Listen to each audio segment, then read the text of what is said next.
Estamos en una carrera contra los nazis.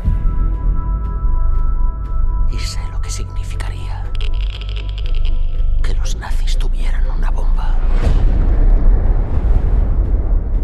Nos llevan 12 meses de ventaja. 18. ¿Cómo puedes saberlo? Solo tenemos una esperanza. Toda la potencia industrial y la innovación científica de Estados Unidos concentradas aquí. Un laboratorio secreto. Nadie saldrá de él hasta que esté terminada. Así que, atletismo.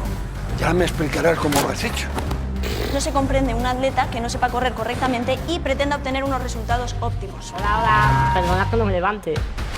Lo de la silla es de broma, ¿no? El niño sale del centro sin que nos lo hayáis notificado a la familia. ¿Y si le pasa cualquier cosa? Brian sale del centro precisamente para que le pasen cosas. A mí esto me parece un peligro. ¡Bingo! ¡A correr! No.